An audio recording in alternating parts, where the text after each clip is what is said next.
دیکھیں پہلی بات تو یہ ہے کہ اگر گورنر صاحب نے یہ کہا ہے کہ میں نے کچھ کہا ہے اور حکومت نے کچھ کہا ہے، تو پہلی بات تو یہ ہے کہ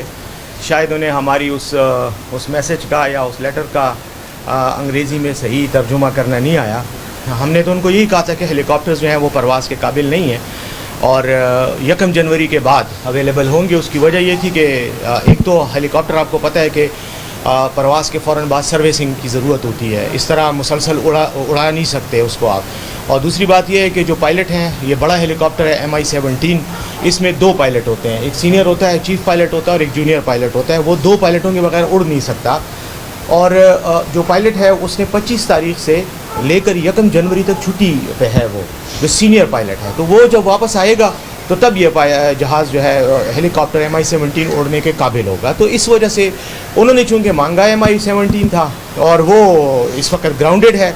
تو یہ جواب میں نے خود ذاتی طور پر DG ایویشن سے پوچھ کر انفارمیشن لے کر آگے بھیجا، اور جو دوسرا ان کو انفارم کیا گیا تھا کہ ہیلی کاپٹر اڑنے کے قابل نہیں ہے، سروسنگ ہو رہی ہے، تو وہ بھی ٹھیک تھا، دونوں بیانات ٹھیک ہیں، دونوں ایشوز تھے۔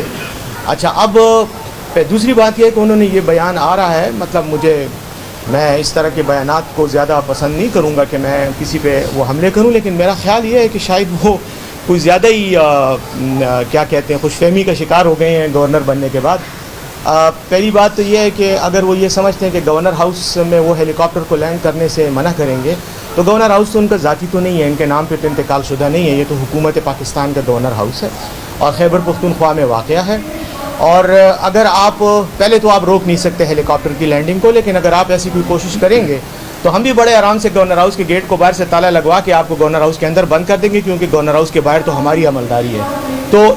2 باتیں ہو گئیں۔ تیسری بات یہ ہے کہ جہاں تک اس قسم کے بیانات کا تعلق ہے کہ جی مجھے مبارکباد دینے کوئی نہیں آیا، تو گورنر کا عہدہ تو اب آپ کو پتہ ہے ویسے کھاؤ پیو اٹھو بیٹھو اور ہاں ہو والا عہدہ ہے۔ بس آپ لوگوں سے میں تو ان کو یہ مشورہ دوں گا کہ غلام علی صاحب کہ آپ لوگوں کو آپ میٹنگیں کریں، وفود سے ملاقاتیں کریں، چائے پئیں، کھجوریں کھائیں، حلوہ کھائیں، اور بس جتنا بھی آپ کو قسمت میں اللہ نے یہ دن دیے ہیں وہ کر کے انجوائے کر کے گورنر ہاؤس کے پروٹوکول کو اس کے بعد پھر واپس ہی جانا ہے۔ ظاہر ہے آپ نے انشاءاللہ بہت جلدی جیسے الیکشن ہوں گے پھر ہم آپ کو دوبارہ رخصت کر دیں گے۔ تو میرا کہنے کا مقصد یہ ہے کہ اس طرح کے بیانات سے ویسی بدمزگی پیدا ہوتی ہے۔ اور دوسری بات یہ کہ گورنر صاحب کے پاس چونکہ کرنے کو کچھ ہے نہیں اور بتانے کو بھی کچھ نہیں ہے عوام کو اپنی کارکردگی اور اپنی PDM کی حکومت کی، تو وہ اس طرح کے بیانات دے کر میڈیا میں صرف ان رہنا چاہتے ہیں، اور آپ کو پتہ ہے کہ وہ ان کو میڈیا کا شوق بھی ہے۔ کبھی ہیلی کاپٹر